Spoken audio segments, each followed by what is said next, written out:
Welcome to the Starting Over podcast. I am your host, Edward Shelton, aka Dark Logos, and this is the show in which we look at the strategies, tactics, and mechanics behind the game of Heroclix.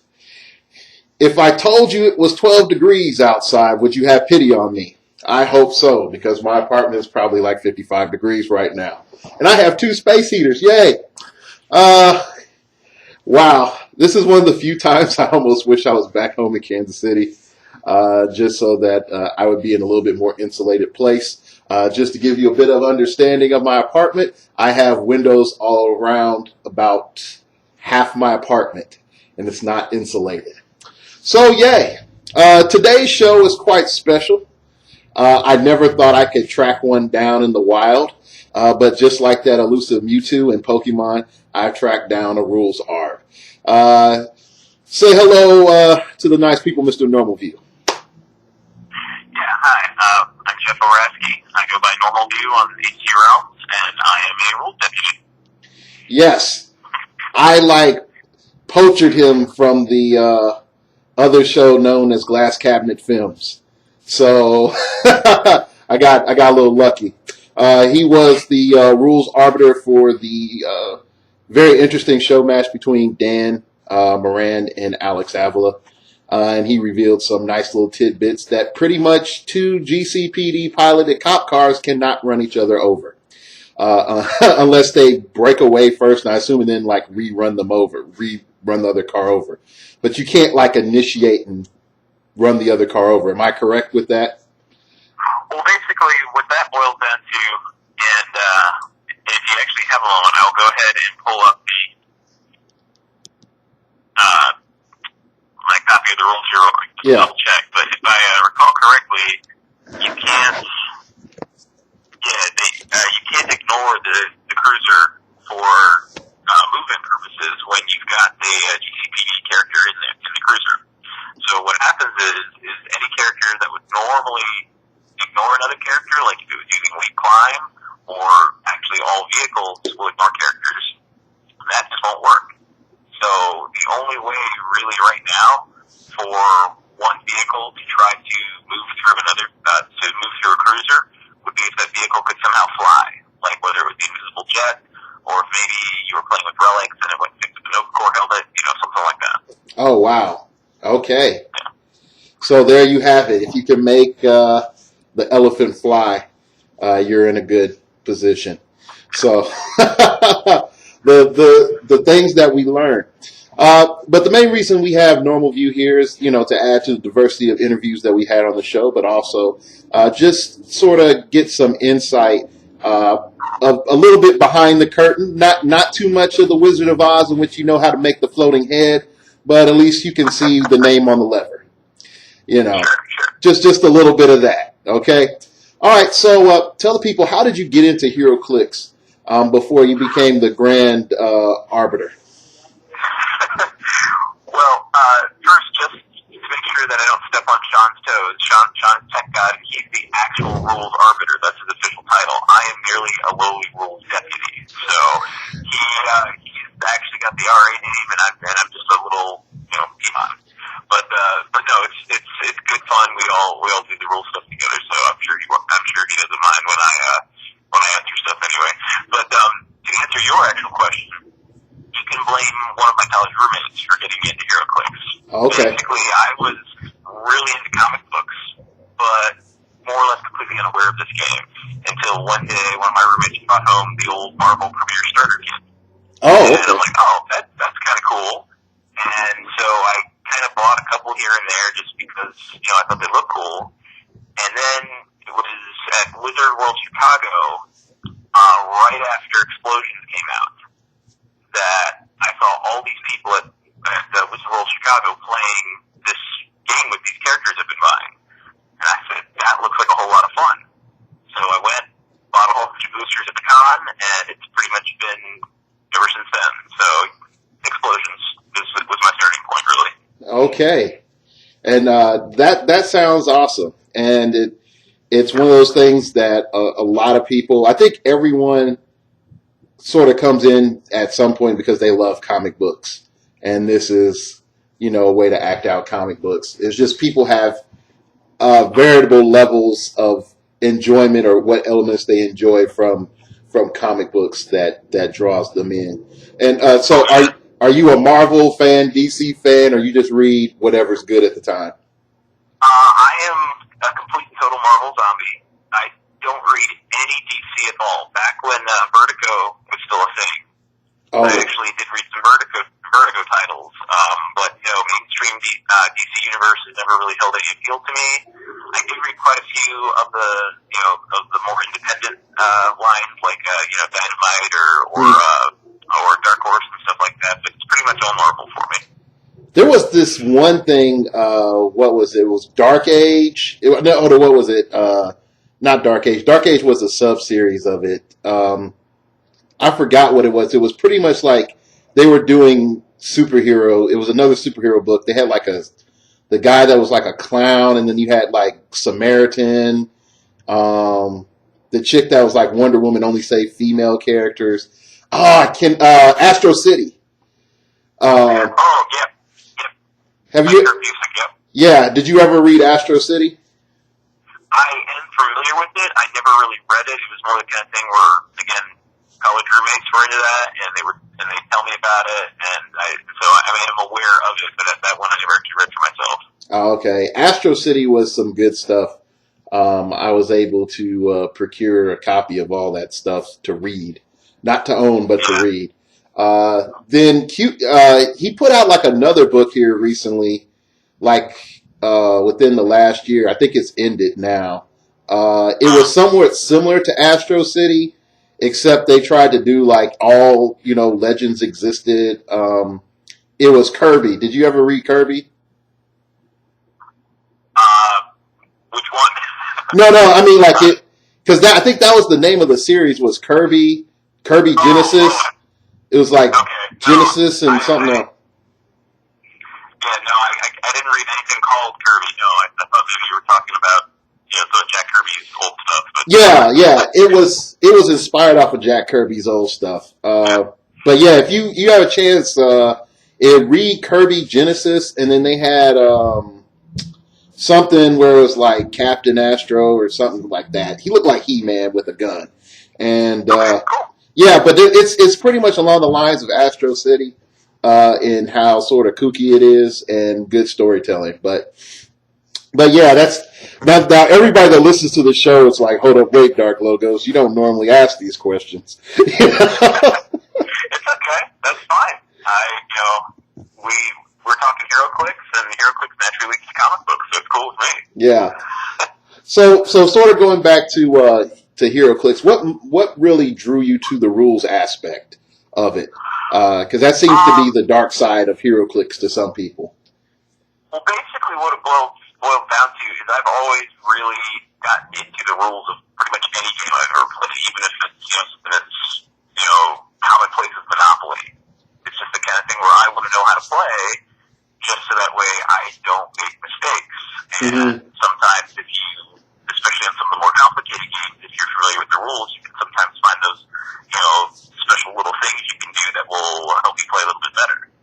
And so that's what really kind of got me started. And then what really kind of made it, a big leap for me is I was just playing for the first few minutes I got into it after Explosions. But after IndieClix came out, the guy who was judging at my venue, he started getting really busy, and he couldn't judge every event. He was only able to make it about half the time. And so he said to me, "Hey, Jeff, you want to co-judge with me? You take some weeks, and I'll take the others." And I said, "Yeah, sure, why not?" So at that point, I pretty much had to start learning the rules, so that way I could make sure I was judging effectively. Yeah. So that sounds interesting because I know definitely for me where I had to get serious about the rules was I was judging in Tulsa because I wanted to get a prize. I am not going to lie. The idea of getting a prize every week for showing up anyway and knowing that I can get my key meta pieces was pretty cool. And then also, did you take the judge test? Oh yeah, I was under the old WizKids system, I took the level 1 test, and then I was a level 2, and I was in the process of trying to become a level 3 when it all folded up. So okay. I took a couple different tests under them, yeah. I took the level 1, and then like to get the level 2, you had to know like another game, and I was like, forget that. But the problem was when I took my level 1 test, the rules were not the current rules for the answer to the questions. So I had to go back to like 2-year-old pack and rules book and find that, read that, and then answer incorrectly so that I could actually become a judge. So those tests were pretty notorious for being out of date and having issues. Another big one is some of the tests you had to take, the general envoy exam, they could ask you questions about any of their product lines. So even though you might only want to be a Heroclix judge, they could be asking you Mage Knight questions. And, you might not have any idea. You have to go dig up the reference material for Mage Knight. yeah, and for those people that don't know, like old WizKids required all judges to go through the test for you to even qualify as a judge, and your venue had to have a judge that passed the test to get prize support when it was free. Yeah, that's correct. Yeah, back when it was free. Now we pay, and WizKids says we don't care if you have a authorized judge that knows what's going on or not. Do you ever feel that we should go back to the, judge test, or you think like the way it is now is a little bit better? I, in general, like the way we do it now, because yes, the venues do have to purchase their prize support, but at the same time, since they're purchasing it, they are now free to do with it as they please. Under the old system, yeah, you had people who followed the rules and did what they're supposed to do, but then you also had, some unfortunate places that would, take the prizes, these free prizes that they were getting at no cost whatsoever, and they just turn around and sell them. Yeah. And now they can do that if they want, but at least they have to buy them up front first. So, there are potentially some issues since there is no sort of vetting process anymore for the judges. It can lead to places where maybe the judges don't really know what's going on. But also in the grand scheme of things under the old system, the tests were, pretty easy, especially since you could take them over a couple days. I think you had, once you opened the test, you had like 48 hours. Yeah, you had 48 hours. Like that. Yeah. And so, it's not like it was really hard to pass before either. So you didn't necessarily have judges that knew everything they were supposed to know before either. So it's kind of 6 of one, half a dozen of the other. Yes, there were some pluses to the old system, but there are also minuses. Same thing with this new system. Yeah. And I guess in general, I just prefer the newer system because it affords the venue flexibility where they can do, whatever they want. They don't have to follow a set plan. Anyone who was around for, say, the Coming Up Galactus and the Starro events. Oh, gosh! Yeah, where they dictated exactly what you had to do if you wanted to get these prizes. I really don't know anyone who enjoyed, what was it, 6 straight weeks of sealed events. That was just... I think it was longer because as soon as you finished Avengers, had like a week break, and then you went straight into Justice League. And Yeah. I understand some of the reasons for why it was done that way, but at least here in this local scene, people were just burnt out. They were tired of doing that. And I'm glad we don't have to worry about that anymore. Yeah, and I agree. And one of the things I will say, like with our big event things like No Man's Land and Infinity Gauntlet, they're recommended requirements for the game, but they're not required for you to get your prize or to do any other future events. Which I do like on that, because I know some places, like for Infinity Gauntlet month 8, they said like, hey, guess what? You pay $10, you're in. Some other places were like sealed, and because that's what we want to do, and I'm like, okay. So the venue gets to adapt a little bit better under the new system. But speaking of events, and you judge at your local venue, right? Yes, I do. Okay, do people still try to like debate you about the interpretation, or do they just sort of accept it? Yeah. Of course. I mean, like with pretty much any game I've ever played, you know, there's people who've got questions. They want to talk about the rules. They want to try to figure out what's going on. And it's natural. The great thing about it, though, is I've been playing at this place now for several years now. We're all familiar with each other. Yes, we get you guys coming in. But, you know, they pick it up pretty quickly. And the thing is, we're all friends. Mm. So, and they also all know that during the event itself, you know, what the judge says goes. So I will give my ruling.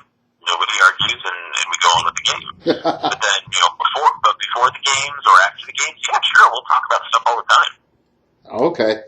Because I know for a fact there's a lot of times when I was a judge, it was like, "Are you sure that's it?"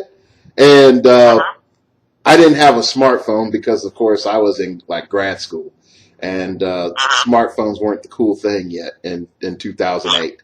But the one thing that was funny was people were like, "Go ask online and see." Like magically, there's going to be a judge that's going to be on there at 11 o'clock in the morning that's going to answer my question on the judges forum. Gosh, but speaking of, sorry, go ahead. I was just going to say, yeah, I've heard stories like that. Unfortunately, I've never really had to deal with anything that extreme.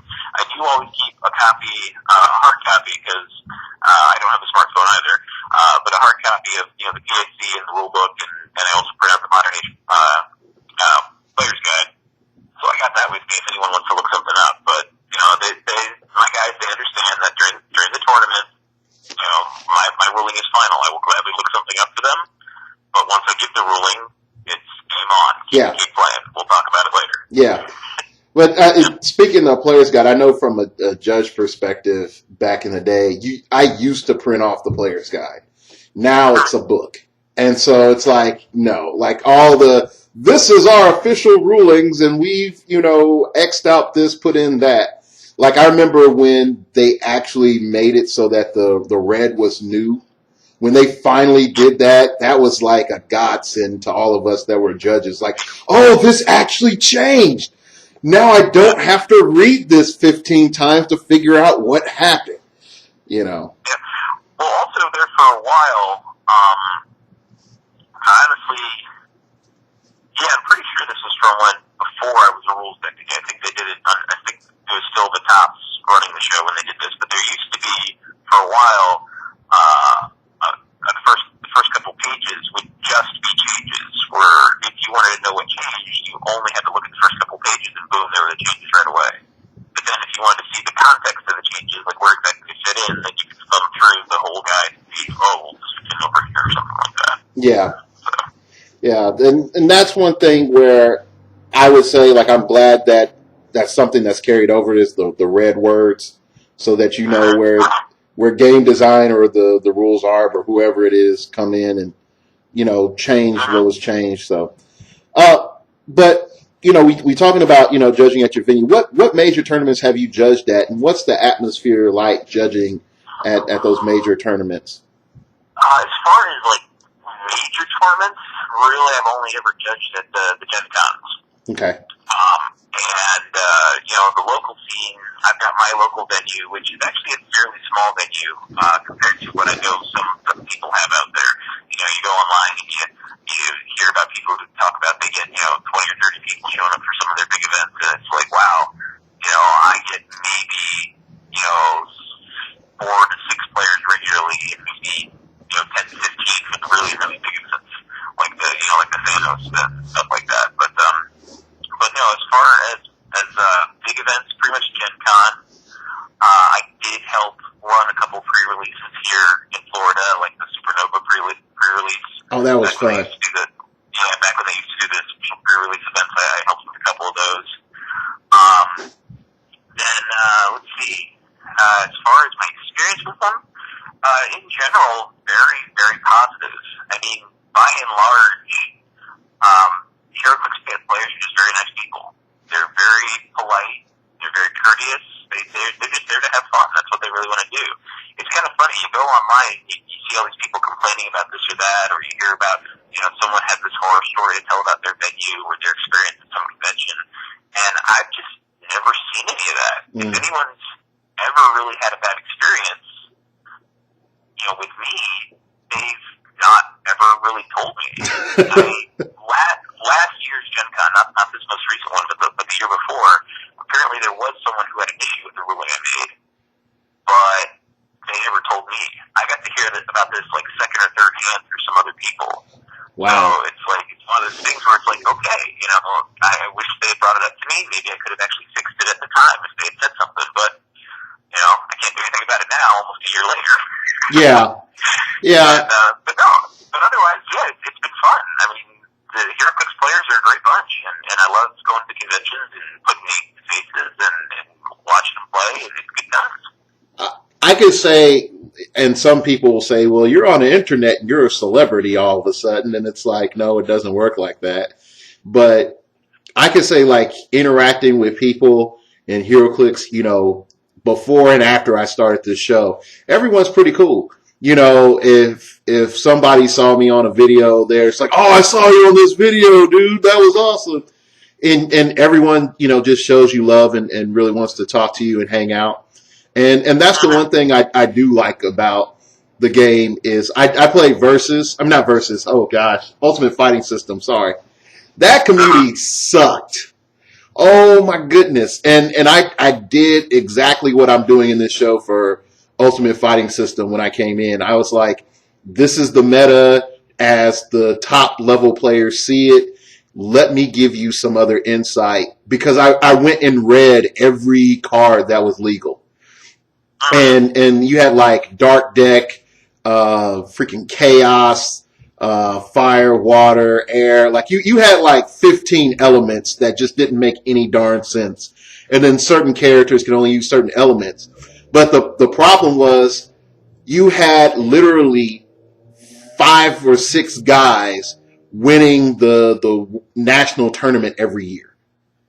It's the same 5 or 6 guys. And the prize for winning Universal Fighting System was you get to have a card made with your face on it, and they called it the best prize in gaming because literally you're on the card.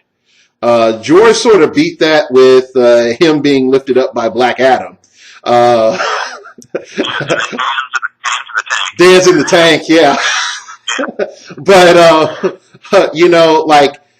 And at the time when I looked at it, I was like, yeah, it was. But the community was so rancid. And by the time I got some level of positive nature into that community, I think it was like Final Flight that owned it. Or AEG. Is it AEG that owns Final Flight? I don't know. Whoever owned it. Yeah, they did a sale on all their starters. For all their starters were dropped down to $225. I dropped $30 on starters for all of my friends, thinking like, oh, they're really going to be serious about rebooting the game. And then they tell us literally 2 weeks later after their sale that they're canceling the game. Yeah, so they like suckered all of us to buy their products. So that's why I don't deal with Final Flight or whoever they are. They do the Battlestar Galactica board game, if anybody cares to know. But anyway, sort of moving on. So when you get to play as when there's the buy or any other time, what do you play? Since you're a Marvel head, do you buy those dirty DC clicks and play Superman now and then? No, for DC, the only time I ever purchase DC is when we're doing a DC Sealed events. And there is an odd number, and I will sometimes buy in, so that way I will, that way the buy has somebody to play against. But otherwise, no, I don't purchase any DC. If I ever acquire any DC for whatever reason, I tend to either, trade it away or give it to new players or something like that, So as far as what I play, yes, it's almost exclusively Marvel. I do have some of the old indie clicks and stuff like that too. I'm actually a huge Hellboy fan, so as far as the indie clicks went, the Hellboy was awesome to have in that. But these days, what I play mostly is just anything with the Marvel, because with the judging I do, I get to play so very rarely that I have many, many, many HeroClix I've never even got to play even once. Oh. So I will kind of just throw something together at the last setting at the door on the offhand chance I get to play it. And I will tend to grab things I haven't used before. Like, for example, this Saturday, we're having a big old Colossal event because we haven't had a, big old 2,000 point event in a while. So I'm going to play some of the Colossals from Galactic Guardians because I still, other than Dormammu, I haven't played any of the Galactic Guardian Colossals. So I've still got a Master Mold to use. I've got a Zoran the Tester I could use. I've got all of these Colossals that I haven't played. Let me let you in on a secret. Yeah. Zoran the Tester with Stunning Blow and Armor Piercing is ridiculously broken. Don't tell anybody. What I'm probably going to end up doing is playing the Master Mold, just because I've also got a whole bunch of Sentinels too, so I'll just play the Master Mold and then the Sentinel, and it'll be a good time. Yeah, my only... this is not to hate on you all. The rules are, it's after y'all ruled that you can't use the multi-attack to do the double power action, sort of crushed Master Mode for cranking out high-level, robots on his dial, though. Yeah, it slows him down a little bit, but he's still not a bad character.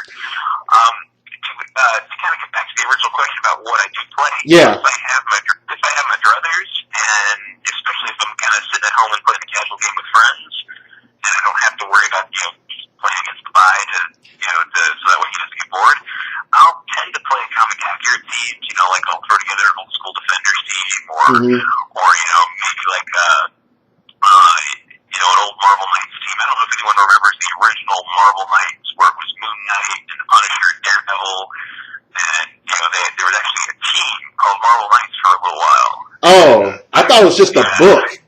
It was a book series. Marvel Knights was an imprint. It was one of the first imprints Marvel did. It came out a little bit before they started doing the Marvel Knights titles. Yeah. But then within the Marvel Knights imprint, they also had a team called Marvel Knights, and it featured mostly all the street level characters, like the Punisher and the Moon Knight, and the Daredevil, and the Black Widow, and stuff like that. I think they also had Black Panther in that, which I don't remember if Black Panther was in that or not. I know near the end they brought in a couple new people near the end of the run before they canceled it, and I think it was Luke Cage and maybe Cloak and Dagger. Yeah, for a while though, the team was Moon Knight, Punisher, Daredevil, and Shang-Chi was in it too. I remember Shang-Chi was in it as well. So. Oh, okay, there you go. But yeah, it's just stuff like that, stuff that I've, grew up reading, that I'm reading these days to catch my interest, whatever. It just tends to be the comic accurate teams when I get a chance. Okay, I know when I play, I've been playing Death Balls, but they're designed to kill people very efficiently. But that's one thing where I would say I haven't had to judge in over 2 years, and I'm glad and then sad at the same time. Let me rephrase that. I haven't been able to consistently judge. I've been able to sit down and judge whenever on the Friday event where that judge is busy because the store needs him, and the other guy that can judge, he judges every other pretty much tournament that goes on in the Kansas City area, and he's like, I just want to play. And so I'll judge, and that's fun sometimes, but I haven't been in a position where I've had to consistently judge for 2 years. So I will say this, the one thing that is cool when you do have that judges buy, you don't care about what meta is. You're just I'm going to play Galactic Guardians because I want to play Galactic Guardians. It's sorry, go ahead. Oh no, I completely agree. That's all. It's for example with the final Infinity Gauntlet event, playing for Thanos, I brought a team full of Nova Corps just so I'd have a team to play through with the buy. There happened to be a buy, and I had a blast playing the Nova Corps. I mean, it certainly was not the most competitive team, especially not if you were trying to win the Thanos. But I still had a good time with it. So. Dude, Nova Prime with the Infinity Gauntlet is very broken on a Nova Corps team because he can spin every turn. You can make a good machine out of that. Wasn't even that. It was just all straight up Nova Core. There was no resources, no feet, no nothing. It was just plain old Nova Core. Oh, okay. Well, I mean, still, like I will admit, I had a good blast with Nova Core, and they were underestimated. Now, currently, if someone said go play Nova Core, I would be like, no, there's too much Batman running around right now. But sort of going back to some more rules coolness. You know, what type of mechanics give players the most problems? It seems like what part I know you said on Glass Cabinet you're not always on, you know, HC Realms every 5 minutes to deal with every, you know, second and third question that comes up.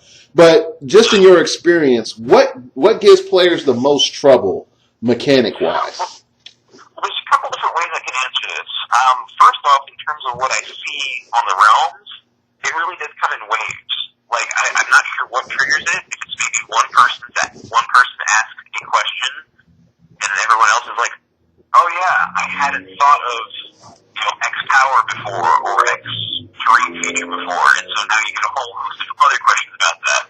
But we tend to see things in waves. Like, for a while, you know, we were getting questions all the time about Colossals. I think a lot of that actually probably had to do with just the fact we were getting so many Colossals between Giant Size X-Men and then Galactic Guardians. Yeah. But then we'll also, you know, get like for a week straight a whole lot of different questions about elevation, or we'll get a whole lot of questions about line of fire, or we'll get a whole lot of questions about how exactly does, you know, these two powers interact with each other. So it comes in waves. I don't necessarily know that there's anything really consistent, but it seems like they all, you know, they'll clump together, and we'll get really similar questions over and over again for, you know, maybe, you know, 3 or 4 days at a time, and then the cycle will begin anew again. As far as what maybe say newer players have questions about when they tend to come into the game, I know one of the questions players struggle with a lot is the difference between attacks and actions. You know, they may understand, especially if they've come from other gaming backgrounds, that specific terms have, you know, really important meanings in the game.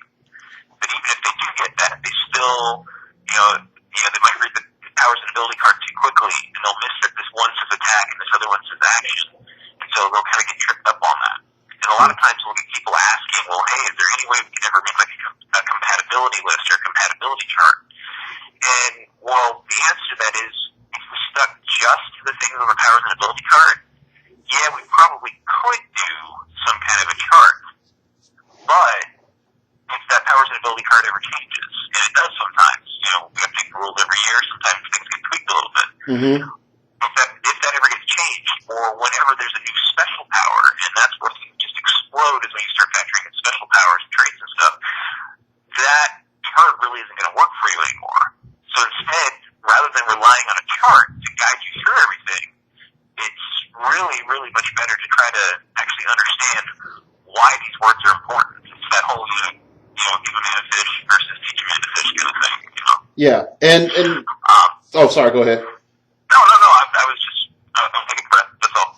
Okay, the big thing I really want everybody to get from that is, if you feel that you need to know one part of something and not know the rest of what's going on, in becoming a better player, in becoming an excellent, you know, Heroclix master to rip off Pokemon, you're going to have to know like the rules in and out, not necessarily just for exploit purposes, which I will admit that's why I go to the rules forum, is to exploit something I think is broken, or to get official ruling that this is broken, or not broken, or it works in a particular way. But it really becomes for your own benefit to know the difference between a ranged combat action and a power action and a move action, and the difference of what they imply.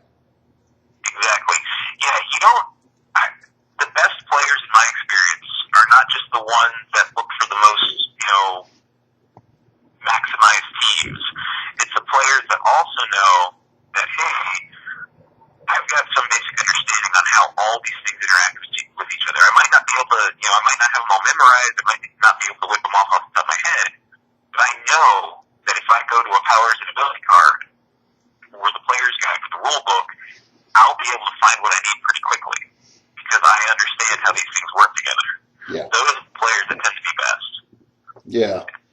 So with that, and getting that understanding of basic rules and how it works, how have you ever dealt with a situation where something can be interpreted multiple ways? Because I know game design sometimes messes up and things slip past, and they don't always use the official wording on things. So what happens, in that crucible of the rules arbiter and deputies forum where you all talk, or about the interpretation where it can go multiple different ways? Sure, yeah. Well, first off, sometimes an interpretation might seem a little muddy, but it's really not. It's just the kind of thing where maybe it's not worded quite as well as it could be, but it's still really straightforward when you break it down. Those kinds of things happen sometimes. I've seen arguments just explode over something that really was, at the end of the day, pretty clear. At the same time, though, yes, there are problems out there where it isn't clear at all. And in those kinds of cases, there's a couple different ways that can end up happening. The first thing we do, and when I say we, I mean the rules deputies, is we'll talk it over a little bit and see, well, is this like anything else we currently have in the game? Is there a precedent somewhere that we can point to and say, it's like this, so it should have the same kind of an answer? And in that kind of case, boom, problem solved. We'll just follow the precedent. Now, if there is something where, it is kind of new, or even with the precedent, it's still not really, completely clear, those are the times where we'll say, all right, well, what are the different ways we can interpret this, and what seems most likely? Okay, well, here's 3 different ways you can read it, and number 2 seems like it's probably the most likely, so here, for the time being, let's have a forum ruling saying this is the way you guys should play it for now, and then we'll elevate the issue. We'll send it along to the rules arbiter. Mm-hmm. And the rules arbiter will, make a determination. Sometimes the rules arbiter will decide on his own. Sometimes the rules arbiter will kick up to game design. There really is a lot of discussion on all these different levels. It's not the kind of thing where we're just pulling, answers out of a hat kind of thing. I know sometimes people kind of feel that way. That, maybe we just have a bunch of post-it notes on the wall and we're throwing darts at them or something. I know it sometimes seems that way. But really, everything we do is very considered. It's very discussed.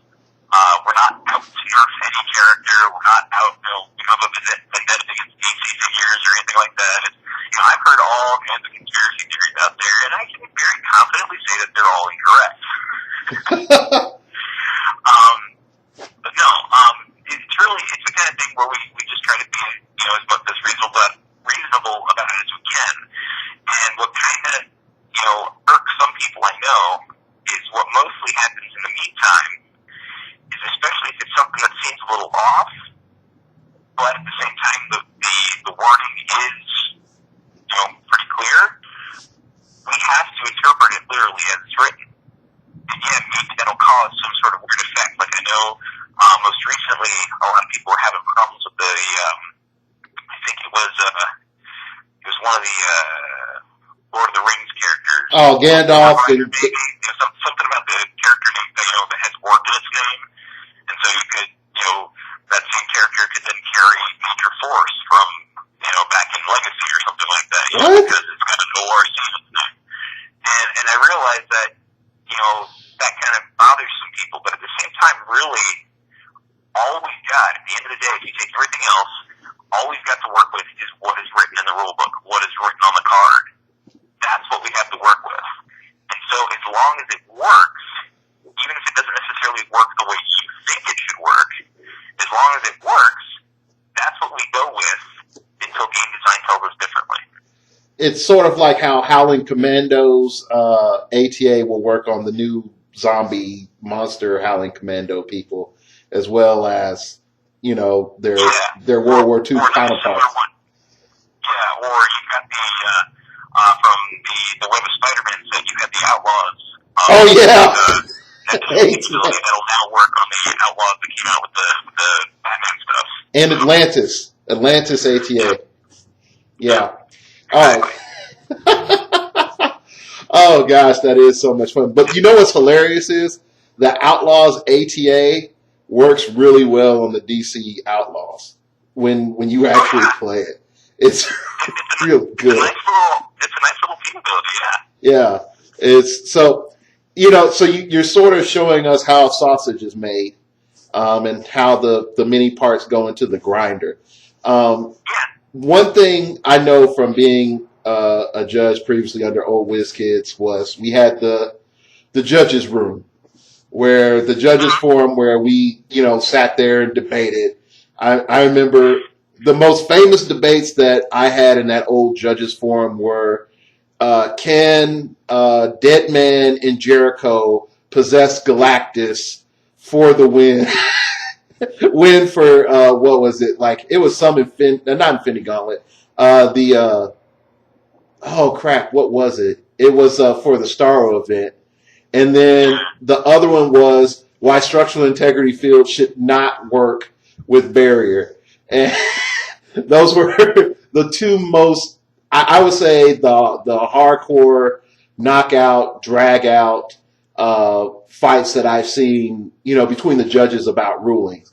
And so I knew when stuff was going down, I was glad to be, have my voice in there. But I also knew a lot of people that were frustrated that they couldn't see, how things broke down or how, what was the process of making the decision.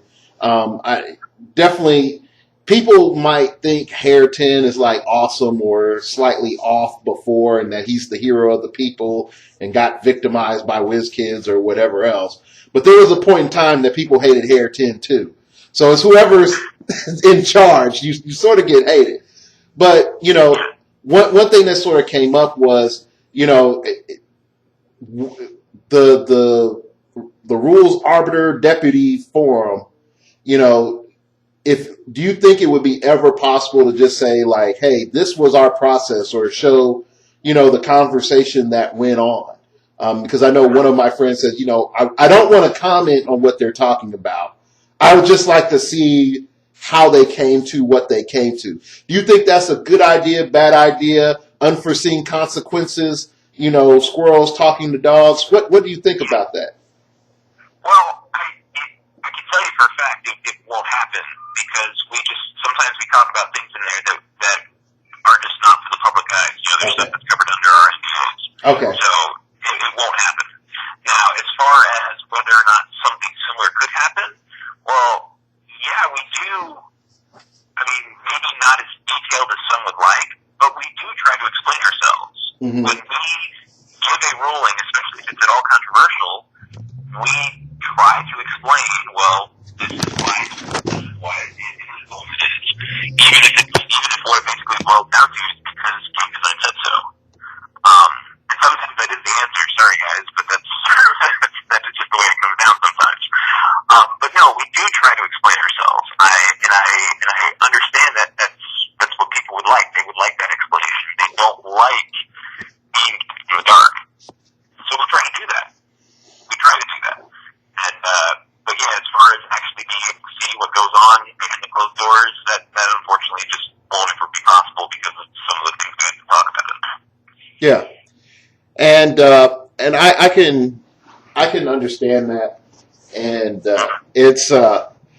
it becomes difficult where you have that power and transparency element, and I know that firsthand because of my job right now, because that happens in government.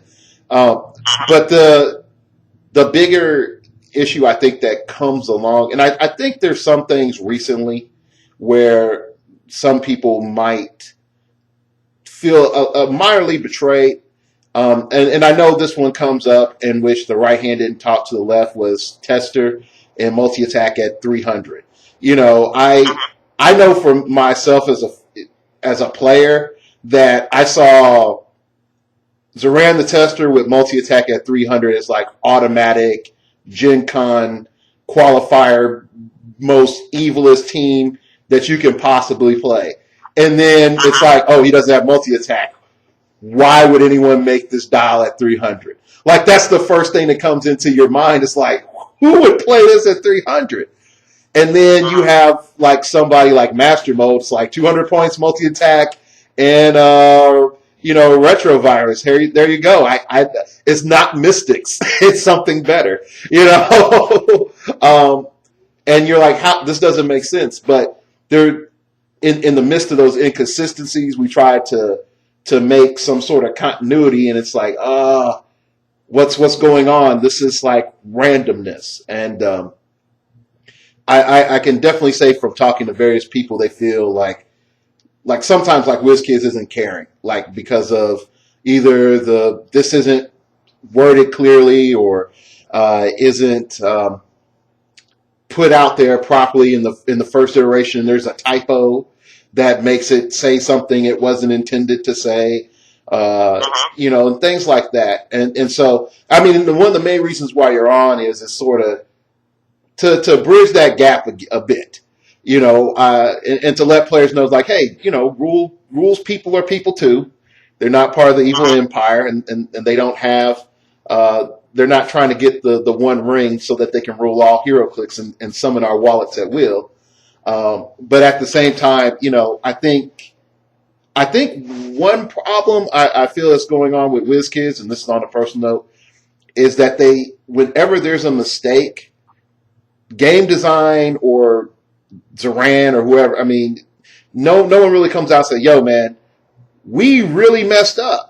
The only time I think I really heard them say, like, yeah, this is where we messed up was the Holiday White Lantern Batman and the Mephisto and the Super Elf that was supposed to be popping out. And that was the last time we actually heard, sorry, this was a mistake. Whereas, like, the tester was a big mistake. Either the person, either on it should have multi-attack or that, and well, we established it didn't, but, the person who wrote the article should have known that he didn't have multi-attack at 300. So, anyway, go ahead, comment. Specifically to the articles, since you brought that up, I will point out that the articles aren't written by rules people. They aren't written, that's not 100% true. The rules articles, because there are, in fact, rules articles that will explain some things, and that those are written by the rules people. I've actually written a few of them myself. But in general, the article, the normal articles that you put up, especially the previews, those aren't written by any of the rules people. So especially if someone is just handed something and says, here, write this up, maybe they understand what it is they're writing about, and maybe they don't. And maybe that is a problem. Maybe they should do it differently. Yeah. But you can have that discussion if you wish. That's more important. The point is, though, the way it is done right now is, sometimes mistakes will happen simply because the people who are writing those articles, they're not necessarily completely familiar with the rules the way, say, the rules deputies would be. Yeah. And that's one of those things where if you have the PR person, the PR person's main goal is to make sure that you're super happy about the new set of, Powerbomb, then, some things can get overlooked, in spite of them might having an adequate understanding of the game. Or I will say, like, from having a tester, when I looked at his card, it was the first time, to my knowledge, where we had point values on traits. Like before, we just had like, you have this trait, and that's it. And so I think that being the first time that we had point values on traits, I think that's where the confusion came in. And that you get this trait on this dial at these points, There may have been one or two characters before that, somebody that just popped up here or there randomly, but if so, I can't remember who that would be. You're probably right about that. Zoran and those Colossals are probably the first. Yeah. So, anyway, as we sort of barrel towards the end, because I don't want to hold him hostage all night. All right. It's we usually ask, I usually try to ask like a weird meta question, at the end. But I'm not going to do that. I'm going to ask a weird rules question. I'm going to ask two. Sure. Okay? Now, note, these are things, I'm not going to front people. These are things that I've had questions about that I have been too lazy to write a thread on. So I am going to ask firsthand. All right. First question. Batman and Nightwing duo. They have a special power which allows them on their second duo attack, instead of doing that second attack, they can use charge. And it happens, I think, when they have flurry. Can Batman... Charge or snowball. Yeah, they can. I think it allows them to use charge. Okay, so so the question is, in the scenarios, Batman and Nightwing they have three figures within their range. They initiate duo attack against the figure that's adjacent to them, and hit them for their damage of, let's say it's 3 right now. Then, because they have improved movement, they auto break away and charge using their ability to the second target. They have flurry. Does the following happen? A, they're able to use flurry because they have flurry. You can use charge and flurry together. Or assuming that's on there, can they use flurry? The next part is their damage reduced by 1 or not? So there you go. There's your question. Well, one, yes, they could use flurry provided they actually had that power, because charge, after you move, lets you give the character a free close combat action. Flurry is activated by close combat action. Okay. So they could use flurry, provided they had it. And yes, they just pulled up the dial. They do it. You have flurry on their last 3 clicks. Yep. Last 3 clicks, flurry away. As far as the modified advantage value, yes, it is modified because they use duo attack. You gave them a power action to activate the duo attack ability. So you use duo attack ability. So what happens with duo attack ability is you attack first, normally, and then you attack the second time with -1 penalty. All that's changed with these guys is rather than just getting a plain old attack for that second one, they're able to use charge. Nothing in the description of this trait changes it otherwise. It's just that they can use charge. Well, everything else about the duo attack ability still holds true. All right. We'll clap our hands. I don't have a clap roll, so we'll go with the hand clap right there. That's the first question. Okay. The second question goes as follows. We have Magog with the utility belt on flurry. And he has one perplex on his damage. So he has a capped 7 damage. Okay. He proceeds to charge flurry onto a piloted cop car with a GCPD person inside. He kills the car. And the car is wrecked. And it's dead because he has like a 14 attack against a 17 defense. It's like pretty much inevitable. Okay. Yeah. All right. So then excessive force kicks in. He charges. He can charge again. And since he has super strength, he can pick up the remains of the car even though he doesn't need to. When he charges again, how many characters can he possibly hit? Or let me phrase it, how many attacks can he possibly do after he's KO'd the cop car? He has charge and flurry, and he can pick up the ultra heavy, just because. Did he use flurry when he KO'd the car or not? Yes, he did use flurry when he KO'd the car. Well, then he's already used flurry once this turn as free action. So he cannot activate flurry again as free action. So when he charges using excessive force, he just gets the charge, and if he's got some other power to use, Quake or something, he can use Quake. But you're not going to be able to use that flurry Okay. So there we go. We get another applause.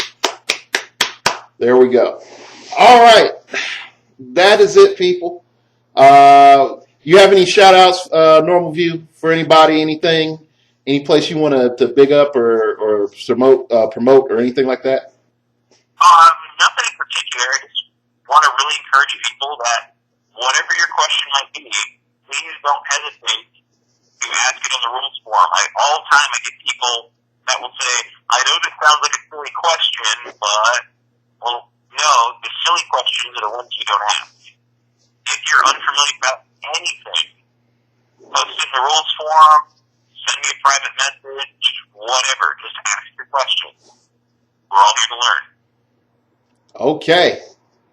All right. So this is this was a great time. It's something different. I know one thing in particular. I have learned something. Definitely how they make sausage over there at WizKids in the rules forum. And then also that I played both Magog and Batman Nightwing a little bit wrong. So there we go. If it makes you feel a little bit better, Magog was different before. When it first came out, he was ruled one way. It was decided by game design that no, we actually changed your minds.